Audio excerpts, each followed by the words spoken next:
Fakullu tasbihatin sedekah. Tiap ucapan tasbih subhanallah adalah sedekah. Dan tiap ucapan alhamdulillah adalah sedekah. Tiap ucapan la ilaha illallah adalah sedekah. Tiap ucapan Allahu Akbar adalah sedekah. Mengerjakan kebaikan dan mencegah dari kemungkaran adalah sedekah. Dan memadai dari itu semua sholat 2 rakaat sunnah duha, diriwayatkan oleh Imam Muslim.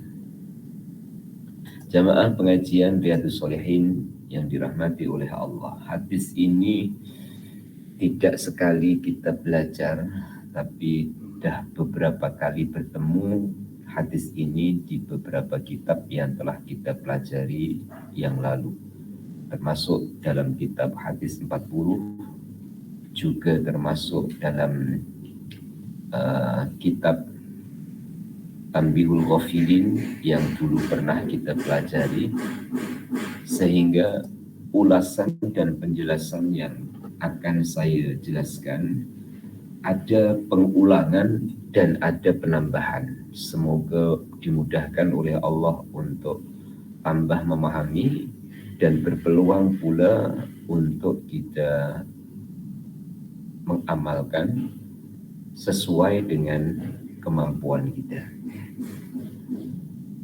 Dalam bahasa Arab, kullu sulama itu diartikan tiap persendian.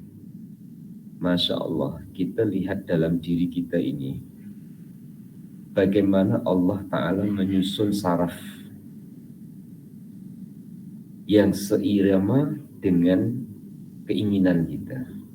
Contoh angkat tangannya kita saat angkat tangan, ini perintah akal kita untuk menyuruh tangan kita diangkat, dan mampu tangan kita untuk kita angkat. Begitu juga dalam ruas-ruas yang lain. Ibarat seperti mana kabel itu tidak putus, sehingga dengan kabel ataupun saraf yang bersambung, jumlah ruas atau jumlah persendian yang ada dalam diri kita itu telah dihitung. Jumlahnya 360 ruas dalam tubuh badan kita ini. Ada 300 persendian, 360 persendian. Sebagaimana di jari kita sendiri ini. Mulai dari jari kelingking atau jari yang paling kiri sampai kepada 10 jari di tangan, 10 jari di kaki, dan ruas atau persendian-persendian yang lainnya.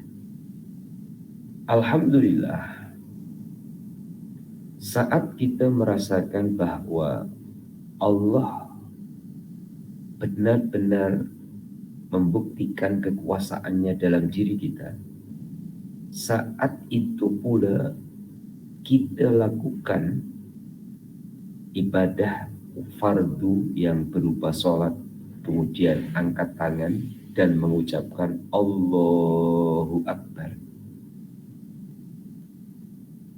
Rasanya berbeza. Karena yang kita rasakan bukan kita sholat saja, tapi yang kita rasakan adalah pertolongan Allah di seluruh persendian yang mampu kita gunakan untuk sholat.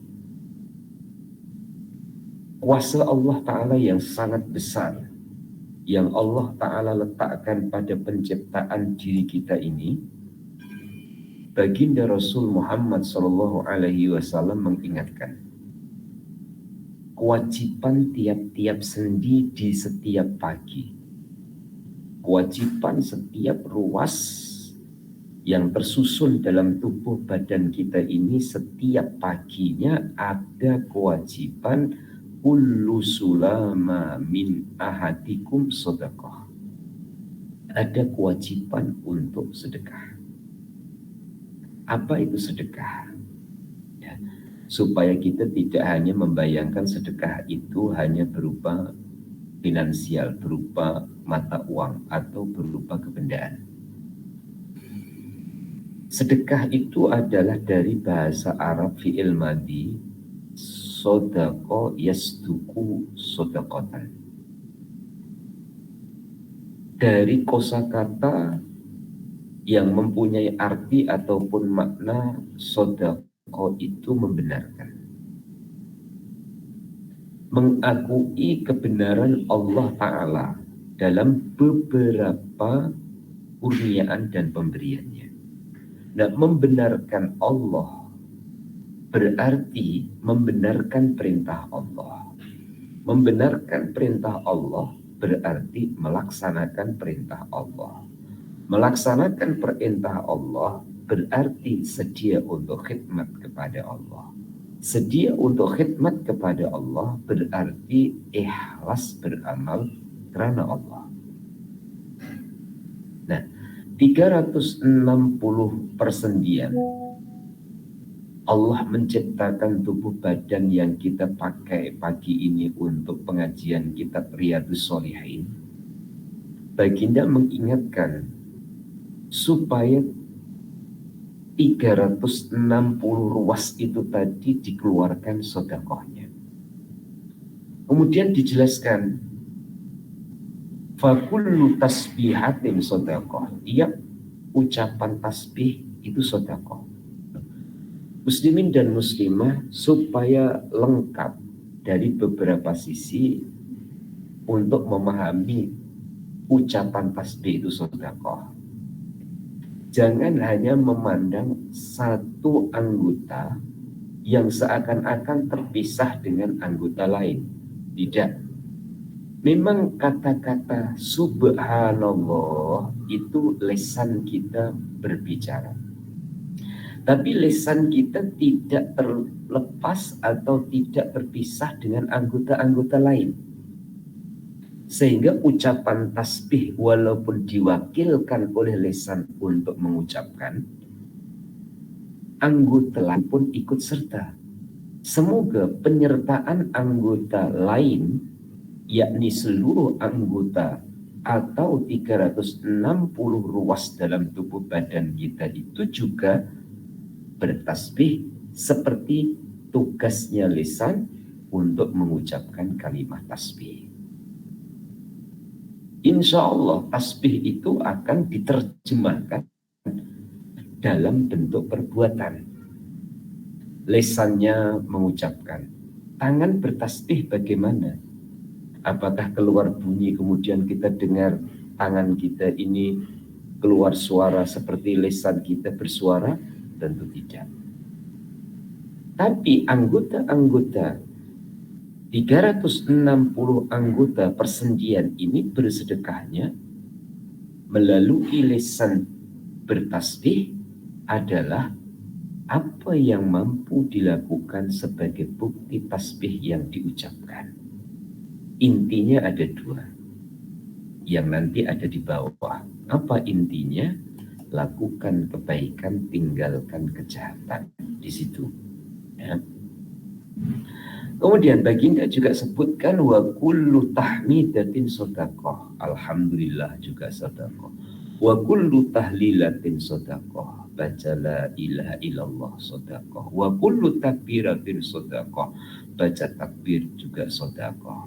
Nah, muslimin dan muslimat saya cantumkan tasbih, tahmid, tahlil, takbir. Subhanallah walhamdulillah wala ilaha illallah huwallahu akbar. Nah, ini dalam bahasa yang sering kita gunakan, bacaan tasbih itu meliputi di dalamnya tasbih, tahmid, tahlil, takbir. Bahkan disambung lagi dengan hauqalah. Subhanallah walhamdulillah wala ilaha illallah wallahu akbar wala haula wala quwata illa billahil aliyil azim. Lisan manusia, lisan kita mengatakan itulah tasbih. Tapi di dalam tasbih itu yang tasbihnya panjang, ada tasbih itu sendiri, ada tahmid, ada tahlil, ada takbir, ada hauqalah.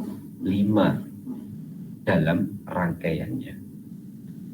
Sukacita untuk menjelaskan di luar ini karena ada kemiripan dan kesamaan seperti tahajud. Orang sebut sholat tahajud. Itu adalah bagian dari tahajud.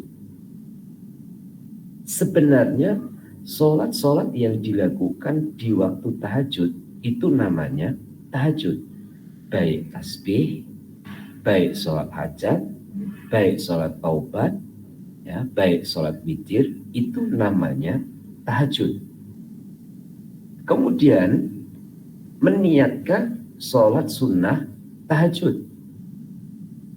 Otomatis orang yang meniatkan sholat sunnah tahajud adalah berada di waktu tahajud. Tapi dalam tahajud itu boleh berbagai-bagai niat sholat yang dilakukan oleh seseorang. Oke, itu yang saya katakan keluar sedikit. Kembali lagi kepada pokok pembahasan tentang tasbih. Ya. Di dalam tasbih ada tahmid, ada tahlil, ada takbir, ada hauqalah. Sekiranya mengambil hanya tasbihnya sahaja, yaitu subhanallah, atau mengambil tahmidnya sahaja, alhamdulillah, atau mengambil tahlilnya saja, yaitu la ilaha illallah, atau mengambil takbirnya saja, yaitu Allahu Akbar, murahnya Allah kepada hambanya yang mengambil secara satuan bukan kumpulan, tetap dikira sebagai sodakohnya di hadapan Allah Subhanahu wa ta'ala. Nah, dari tasbih, tahmid, tahlil, takbir diteruskan oleh baginda, wa'mur, Anda menyuruh bil ma'rufi, buat baik, adalah sedekah. Wa nahyun anil munkar, Anda mencegah, melarang buat kejahatan, adalah sedekah. Berarti seseorang yang telah memulakan sedekahnya di hadapan Allah melalui pujian kepada Allah, yaitu tasbih, tahmid, tahlil, takbir, jiwanya telah terisi selain ingatan kepada Allah adalah memuji Allah. Ekspresinya, tindakan berikutnya adalah suka buat baik dan tidak suka buat jahat. Selanjutnya, suka menyuruh buat baik dan mencegah dari buat mungkar. Muslimin dan muslimah, berarti kalimah-kalimah yang diucapkan itu nyata buktinya dalam perbuatan kesehariannya.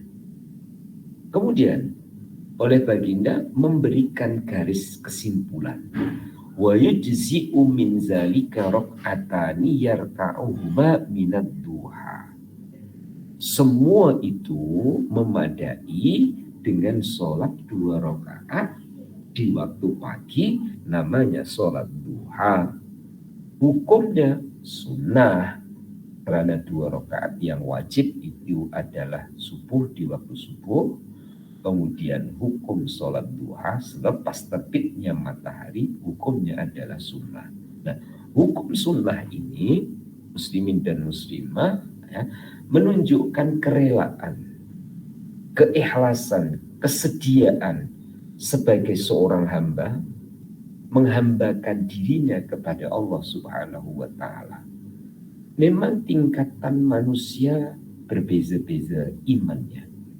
Juga keadaan manusia berbeda-beda kesibukannya. juga keadaan manusia berbeda-beda urusannya. Ditambah lagi berbeza-beza jumlah rezekinya. Tetapi semua itu dirahasiakan oleh Allah. Yang dirahasiakan oleh Allah, oleh Allah untuk sebagian hambanya, itu diberi faham oleh Allah akan tanda-tandanya. Ya. Contoh, seperti mana akan turun hujan dengan tanda awan. Begitu juga contoh tanda akan mendapatkan rezeki yang berkah dengan sholat duha. Karena sholat duha adalah tanda syukurnya seseorang di hadapan Allah Subhanahu wa ta'ala. Maka tingkatan hati seseorang yang melakukan amalan sunnah ini berbeza-beza. Kebiasaan awal tingkatan hatinya orang yang melakukan amalan sunnah adalah ingin mendapatkan pahala atau ingin diperkenankan hajatnya. Tapi jika itu diteruskan, Allah akan tingkatkan tingkatan hatinya itu bukan karena inginkan pahala ataupun tercapai hajatnya. Ditingkatkan oleh Allah Subhanahu wa ta'ala untuk punya link, punya hubungan yang boleh berkomunikasi dengan Sang Pencipta. Sekali lagi, yang boleh berhadap-hadapan dan berkomunikasi dengan Allah Pencipta alam semesta. Dan ini hubungannya adalah cinta dan rindu. Sebagaimana contoh, waktu sekolah dulu lah ya, ini memori masing-masing. Ada rasa suka ya dengan seseorang. Dia tidak perlu dengan buku karena dia sudah punya buku teks. Ya. Tapi dia pinjam kepada orang lain, pada perempuan yang ia terpikat hatinya. Sebenarnya dia tidak perlu dengan buku, tapi hanya sekadar buku itu sebagai perantara untuk dia dapat bercakap dengan orang yang dia suka. Kemudian dari situ pula, ya, ketika dia pulangkan, dia boleh masukkan surat di dalam buku itu. Ya. Nah, ini zaman dulu, zaman sekarang sudah tidak macam itu karena teknologinya sudah beza. Ya. Kononnya nampaknya pinjam buku, tak perlu buku itu, tak perlu. Hanya sebagai wasilahnya saja. Begitu juga lah contoh pendekatan ini untuk doa ataupun kita melakukan amalan sunnah. Ya. Sebenarnya yang diminta oleh orang yang sampai ke tingkatan itu, minta apa saja itu sebenarnya enggak perlu. Ya. Yang dia perlukan itu adalah dapat berkomunikasi dengan Allah. Ya. Bukan pemberian Allahnya, tapi dapat berkomunikasi, dapat bercakap-cakap dengan Allah Subhanahu wa ta'ala. Maka dalam laluan sholat duha, seseorang dengan telusnya, dengan tulusnya, dengan ikhlasnya akan terjalin sebuah kemesraan. Yang ia rasakan bukan dia mampu sholat duha, tapi yang ia rasakan adalah dia mampu bersyukur kepada Allah Ta'ala dengan seluruh anggota yang diterima ataupun yang digunakannya. Selanjutnya, hadis yang ketiga. Wa anhu qala Nabi sallallahu alaihi wasallam, uridat alayya a'malu ummati hasanuha wa sayyi'uha. Fawajadtu fi mahasini a'maliha al-adha yumatu 'anit tariq wa wajadtu fi masawi a'maliha annaha atu takunu fil masjidi la tudfanu. Rawahu Muslim. Dari Abu Hurairah juga beliau berkata bahwa baginda Rasul bersabda, telah ditunjukkan kepadaku semua amal perbuatan umatku, yang baik maupun yang buruk. Maka aku dapatkan dalam amal kebaikan yaitu menghalau kotoran ataupun gangguan dari jalan. Dan saya dapatkan dalam bagian kebusukannya atau keburukannya, yaitu riya. Ya. Riya yang dimaksudkan ini bukan sifat, tapi ludah. Ya, ludah atau ingus. Ya. Ingus di masjid, kemudian dibiarkan, tidak ditanam dan dibuang. Diriwayatkan oleh Imam Muslim. Oke, saya terangkan dan semoga Allah Ta'ala mudahkan untuk saya menjelaskan tentang dua ini. Ya.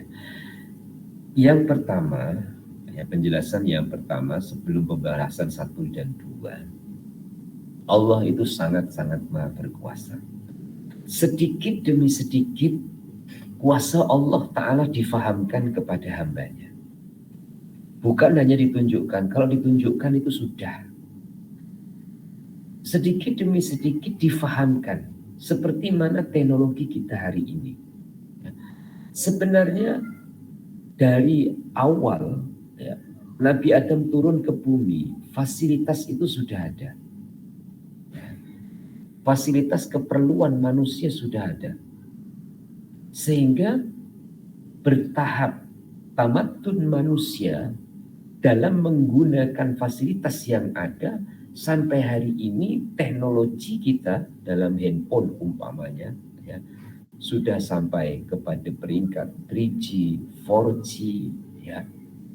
Hingga yang asalnya tak masuk akal, yang asalnya tidak mungkin akal bicara, bila sudah nyata jadi mungkin. Boleh bercakap dengan berhadap-hadapan seperti sekarang ini. Saya dengan puan-puan yang buka kamera boleh nampak. Saya pun boleh nampak puan-puan. Di era 100 tahun yang lalu perkara ini mustahil. Ya. Boleh bercakap jarak jauh saja itu sudah hebat. Ya. Maka teknologi awal untuk telepon pakai wire, pakai kabel. Itu pun akal kita kadang untuk terima awal sebelum melihat buktinya, mana mungkin suara lewat kabel. Ya. Tapi nyatanya melalui itu boleh diterima oleh yang kita telepon. Kabel sudah tidak, ya. Melalui jalur lain, melalui satelit. Allah pahamkan manusia dengan kekuasaan Allah Subhanahu wa Ta'ala yang diberikan. Dengan orang biasa, kita ini, ya, Allah Ta'ala tunjukkan kekuasaannya dan kita boleh menikmati kuasa Allah Ta'ala itu untuk keperluan kita. Ya. Maka kadang kita itu malu dengan handphone kita nih. Ya, puan-puan. Sebenarnya yang canggih itu kita ke handphonenya. Apalagi ketika terjadi permasalahan dalam handphone kita.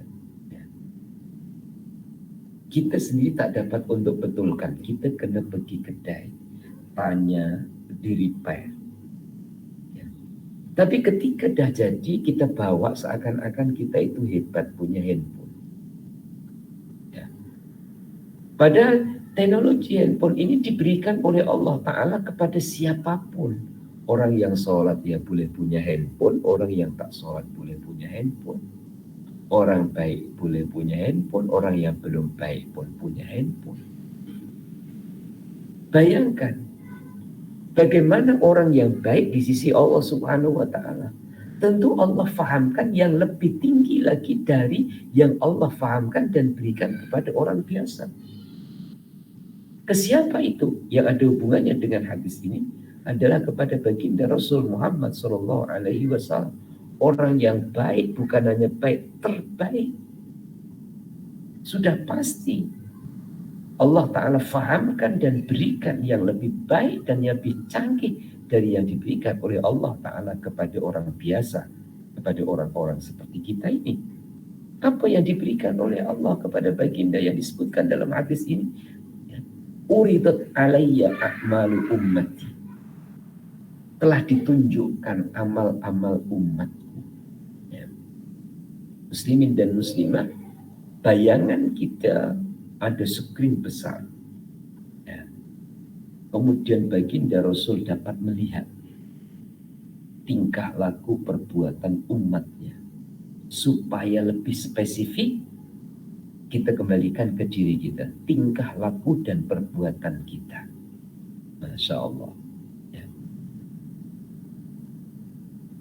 Sayangnya baginda kepada umatnya, dalam hadis yang lain, jika umatnya buat salah, itu baginda mintakan maaf kepada Allah.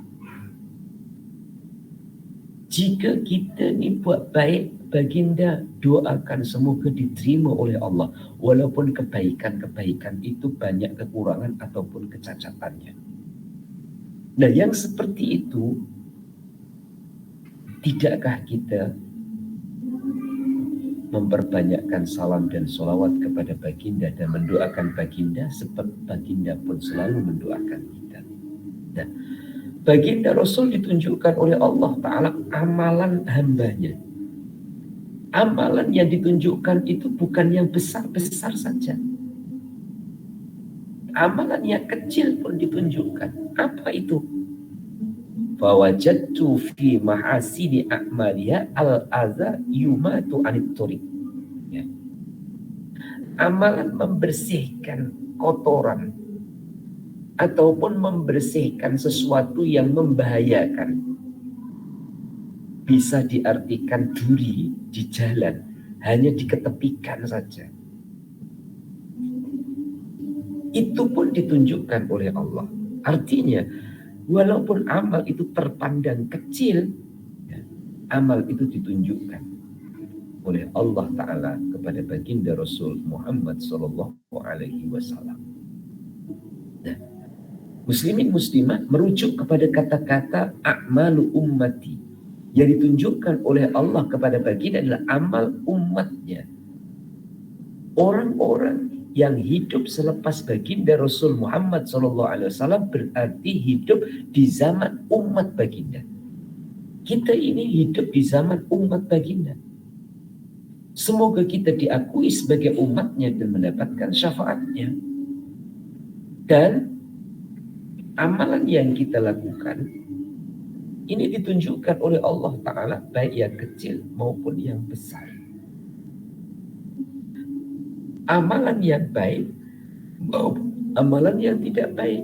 Sebagaimana yang kedua, wajadtu fi masawiya a'maliya an-naha'atu takunu fil masjidi la tudfanu. Adanya orang yang membuang ingus ya, di masjid. Bayangan kita, masjid era dulu adalah tidak berseramik, adalah lantai tanah, sehingga ketika seseorang itu meludah atau mungkin ya sesama macam saya seperti ini kemudian bersin ya, itu kan keluar ingusnya. Minta maaf ya, sekali lagi minta maaf. Kadang bila kita tidak ingat hadis ini ataupun kita tidak menjaga rasa, kadang ingus itu di apa itu dilapkan ke karpetnya ataupun ke langsirnya. Ya. Apabila kita tidak ingat dengan rasa, bagaimana jika orang lain buat seperti itu?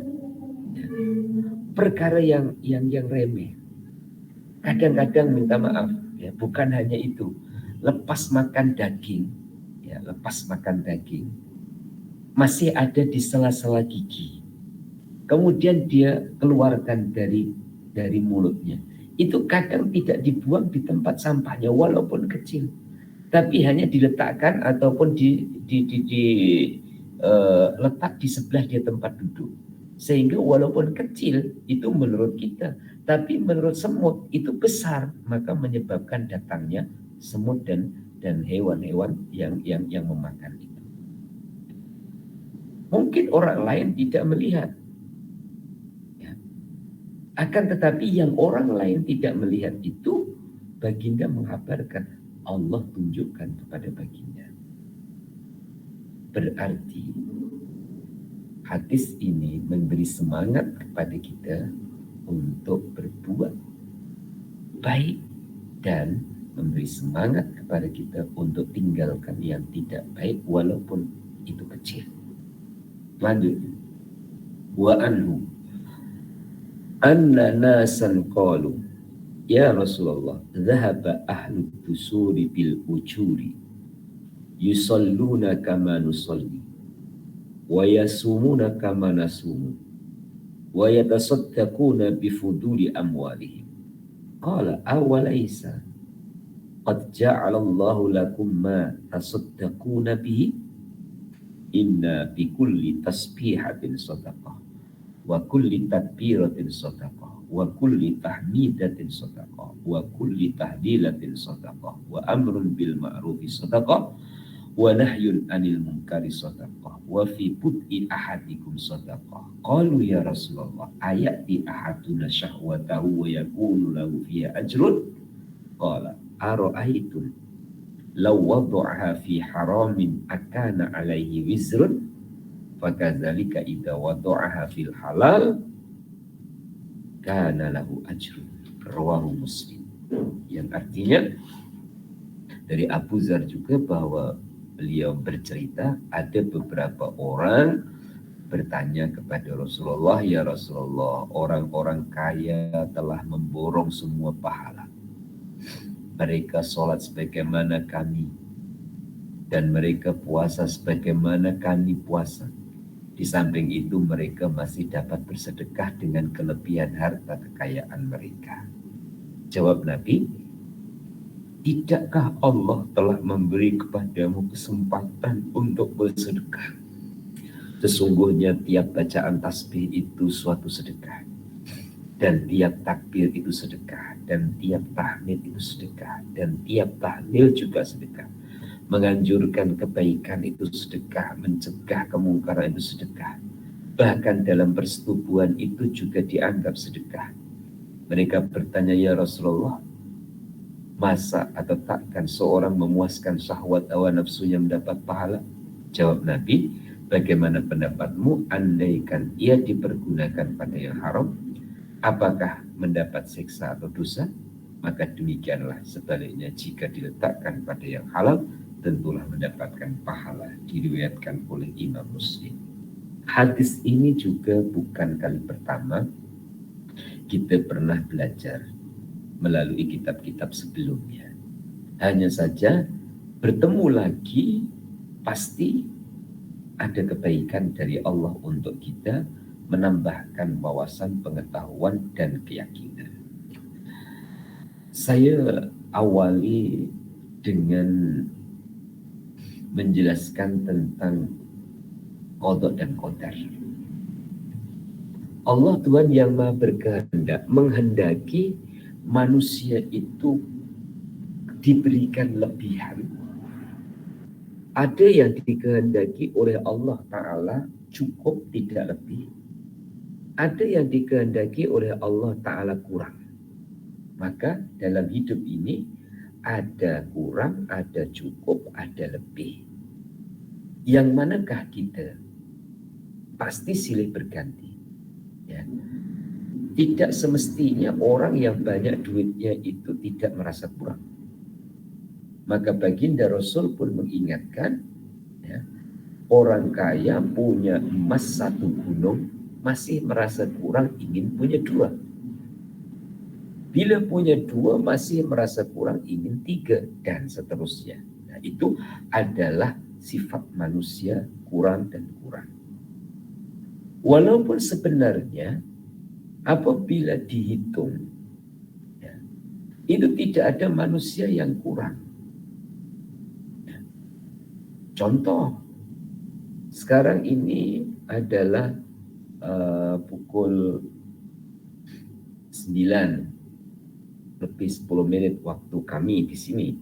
Waktu puan-puan pukul 10:10 ya, yang di Malaysia. Ada yang sudah sarapan, makan pagi. Ada yang belum. Apakah yang belum itu kurang? Kekurangan atau kelaparan? Insya Allah tidak. Ya, seperti contoh saya sendiri belum sarapan. Walaupun hari ini tidak niat puasa, tapi saya belum sarapan. Ya.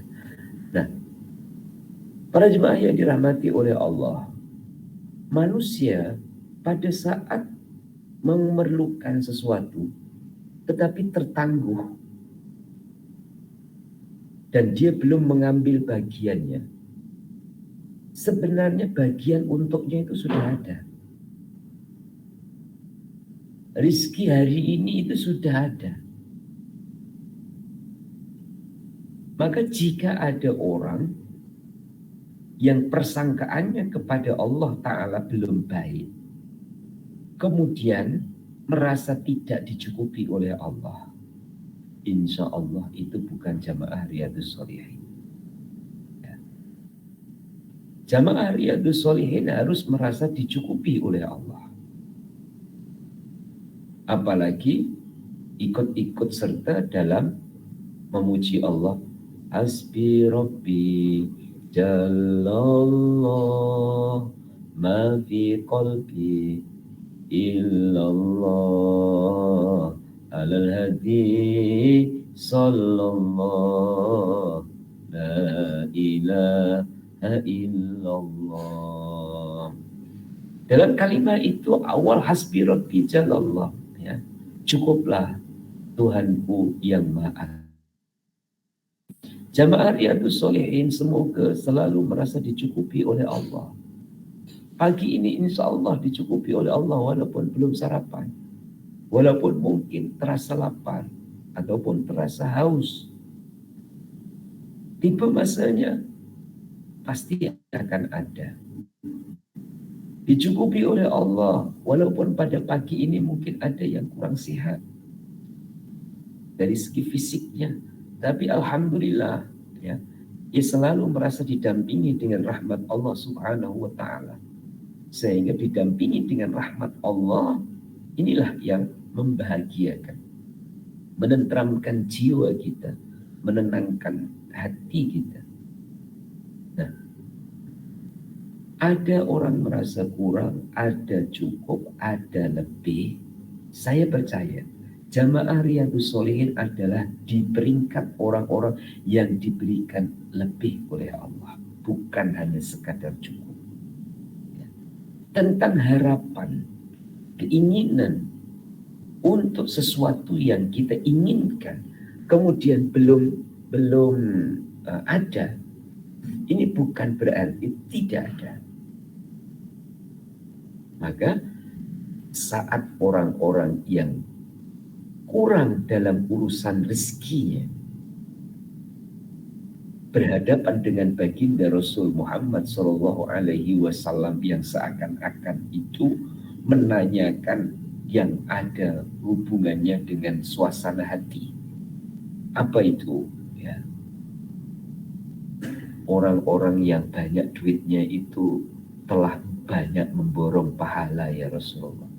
Pahalanya banyak. Mereka sholat seperti saya sholat. Mereka juga puasa seperti saya puasa. Tapi mereka boleh bersedekah dengan harta mereka. Pemikiran positif ini yang perlu kita tiru. Ini kata-kata bukan kata-kata dengki. Tapi kata-kata menyemangatkan. Maka kata-kata itu diungkapkan kepada baginda untuk mendapatkan penjelasan daripada baginda. Mereka orang kaya itu boleh puasa seperti aku puasa, boleh sholat seperti mana kami sholat, tapi mereka boleh bersedekah dengan hartanya. Yang kami ini tak berharta, bagaimana? Supaya dapat seperti mereka. Ini pikiran positif. Nah, sebelum saya menjelaskan tentang jawaban baginda Rasul Muhammad SAW, terlebih dahulu saya ajak membayangkan. Muslimin muslimah, bayangannya orang banyak duitnya itu makannya enak-enak nggak? Ingin sate dapat beli, ya. Malam-malam ingin tom yam dapat beli, ingin sup tulang ada duitnya, ingin nasi goreng dapat, ya. Ingin jenis makanan-makanan Yang mahal-mahal dapat, ingin KFC dapat, ingin McDonald dapat, ingin spaghetti dapat, ingin laksa dapat, semua dapat. Dan ini adalah jamaah Riyadhus Shalihin. Apa yang puan-puan tak pernah dapat? Ya, yang seakan-akan itu dengar ada restoran baru sedap, ya sudah merancang nak pergi ke sana. Ada menu baru, ya sudah merancang pergi. Orang-orang yang semua yang dia inginkan dapat karena dia ada rezeki berlebih. Bagaimana ketika puasa? Mana lebih berat puasanya orang kaya dengan puasanya orang miskin dalam menahan keinginan? Tentu orang kaya lebih berat puasa. Orang yang berlebihan hartanya lebih berat untuk berpuasa. Seperti puan-puan. Ya. Karena apa? Ingin sesuatu dapat. Beza dengan orang yang kekurangan. Karena memang dia sudah biasa kurang, jadi puasa terasa ringan. Terasa, artinya hubungannya adalah dengan rasa. Terasa ringan. Maka kalau ada orang kaya, kemudian dia mampu dia berpuasa, perjuangannya besar. Perjuangannya besar. Untuk dia menahan dirinya dari melakukan perkara yang dia sebenarnya mampu untuk melakukan. Kalau orang miskin memang sudah biasa menahan, lalu bangunan KFC umpama, dia tak ada duit, dia hanya pandang saja. Dia biasa menahan.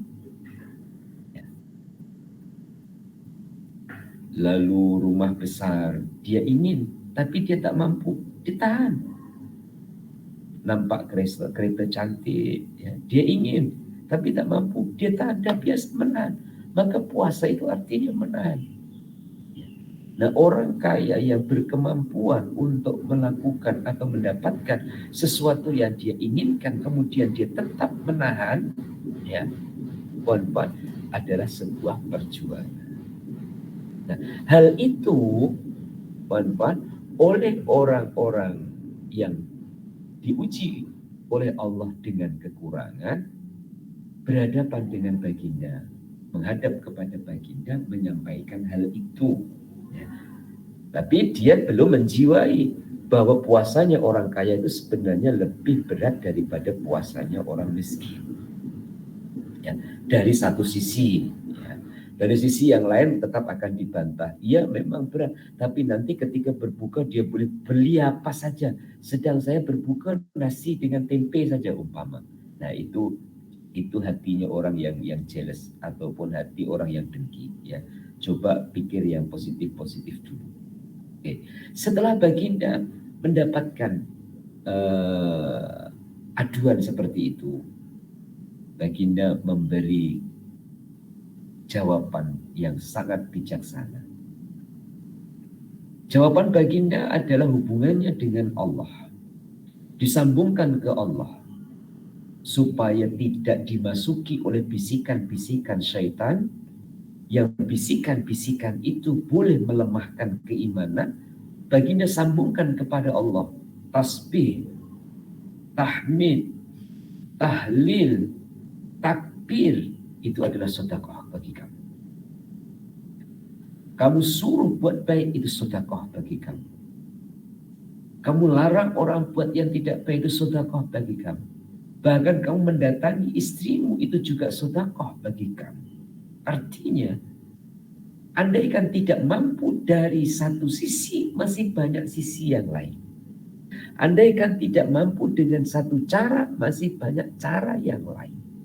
Hanya saja kadang-kadang kita itu memilih yang tidak patut kita pilih. Apa? Ya. Orang itu berharta, tapi dia sedekahnya milih tasbih. Ini berarti tak patut untuk memilih. Ya. Kalau memang ada atas kehendak Allah Subhanahu wa Ta'ala, dia ada harta yang boleh disedekahkan untuk membantu kepada orang lain, untuk di jalan Allah, maka sedekah dia bukan tasbih. Ya. Tapi kalau memang dia tidak ada, maka sedekahnya adalah seperti mana yang dijelaskan oleh baginda Rasul. Berarti manusia harus mengukur ataupun membaca, muhasabah, melihat, memperhatikan dirinya. Yang mana? Karena sebenarnya di sebalik yang kita lakukan atau di sebalik suruhan Allah yang kita terjemahkan dalam perbuatan adalah Allah menilai kita. Sebagaimana Allah memberi kita sebagai orang tua, sebagai ayah. Allah kasih rezeki kepada kita. Insya Allah tuan-tuan dan puan-puan, ayah-ayah, ibu-ibu tidak hanya merasakan itu rezeki untukmu sebagai seorang ayah, tetapi itu adalah rezeki untuk anak-anakku. Ya. Masya Allah. Ya. Tidak hanya kita katakan atau kita rasakan itu rezeki untuk aku, tapi kita akan ikut serta merasakan bahwa itu adalah rezeki anak-anak. Ya. Menggambarkan bahwa sebagai orang tua bertanggung jawab terhadap anaknya, mendapatkan bagian rizki untuknya adalah jalan rizki untuk anaknya. Coba bayangkan yang kurang baik atau yang tidak baik, dan semoga tidak pada kita, ya. Allah lindungi kita untuk yang tidak baik. Kalau orang tua hanya mengatakan dan merasakan bahwa ini rizki untukku, anaknya terbiak. Padahal anak itu jadi tanggung jawabnya. Bagaimana, ya, jika ada orang tua yang demikian? Begitulah juga di dalam urusan yang lain. Allah Ta'ala bagi rezeki kepada kita. Hakikatnya Allah Ta'ala menyuruh untuk kita mengeluarkan lagi seperti yang diperintahkan oleh Allah Ta'ala pada jalan berikutnya. Jadi orang berpada-pada dengan keadaannya. Memang baginda telah memberikan jawaban tasbih, tahmid, takbir, tahlil itu sedekah. Untuk siapa? Sesuainya. Ya. Jika seseorang itu mampu dengan hartanya, mampu dengan ilmunya, kemudian masih lagi ditambahkan pula dengan tasbih, tahmid, takbir, tahlilnya, berarti itu adalah kerelaannya. Itu bukan tamak. Ya. Walaupun kata-kata sahabat yang berhadapan dengan baginda itu memborong, ya, seakan-akan orang kaya itu tamat pahala, ya, sehingga dia puasa, ya saya puasa, dia ikut puasa, dia punya harta, dia sedekah, ya. Bahasa memborong ataupun bahasa tamak itu bisa menjadi baik ketika dihubungkan dengan Allah Subhanahu wa Ta'ala, ya. Walaupun di satu sisi atau di satu tingkatan nanti harus berubah. Orang tamak masuk surga, ya. Siapa? Ya mungkin kita-kita ini. Tapi muslimin dan muslimah, tamak masuk surga, tamak ingin masuk surga itu bagus. Tapi jangan membayangkan tamak masuk surga pun seorang. Ya. Artinya kita harus umum, ya. Artinya umum itu adalah Allah membuka pintu surga untuk semua hambanya, ya. Allah membuka pintu surga untuk semua hambanya, bukan untuk kita seorang. Kalau kita hanya untuk kita seorang, kadang kita itu menzalimi orang lain tanpa sengaja, seakan-akan kita tidak dosa. Contoh, ya, Masya Allah, semua ingin masuk ke Raudhah, ya, ingin masuk ke masjid Nabi. Orang berpusu-pusu. Kira-kira puan-puan, ya, ketika awal ingin masuk ke Raudhah dan kali pertama mesti ikut berpusu-pusu, ya. Walaupun harus tendang orang, walaupun harus kalahkan orang, ya, puan-puan. Kenapa? Karena kita ingin berjaya ke situ. Setelah kali kedua ataupun berikutnya, akhirnya rasa itu berkurang.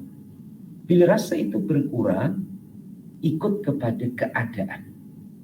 Ikut keadaan berarti ikut Allah, Tuhan yang Maha menghendaki. Seperti mana air mengalir, hatinya tenang, tidak pun menyakiti orang lain, tidak pun merasakan, ya, dia seorang, tapi adalah secara kebersamaan. Jadi muslimin dan muslimah, dari hadis yang kita perolehi pagi ini sampai hadis yang keempat, semuanya menyemangatkan kita untuk berbuat kebaikan. Dan lihatlah diri kita, seberapa Allah Ta'ala berikan peluang, seberapa Allah Ta'ala berikan kemampuan, sebesar itulah mari kita gunakan untuk khidmat di jalannya dan untuk mencapai keridhaannya. Insya Allah yang akan datang kita akan sambung pada hadis yang kelima. Untuk pagi ini saya cukupkan ini terlebih dahulu dan kita akhiri bersama dengan baca doa. Bismillahirrahmanirrahim. Allahumma sholli wa sallim ala sayyidina Muhammad wa ala ali sayyidina Muhammad. Alhamdulillahirabbil alamin. Allahumma arzuqna ilman nafi'an wa amalan sholihan maqbula wa rizqan halalan thayyiban wasi'an mubarakan. Allahumma hdina bi nurika ilaika wa aqimna bi sidqi ubudiyyati bayna yadayka wa 'allimna min ilmikal mahzun wa sunna bi sirri ismikal mas'ul. Sallallahu ala sayyidina Muhammad wa ala alihi wa sahbihi wa sallam walhamdulillahi rabbil alamin. Taqabbalallahu minkum minna wa minkum taqabbal ya karim. Hadanallahu wa iyyakum ajmain. Assalamualaikum warahmatullahi wabarakatuh.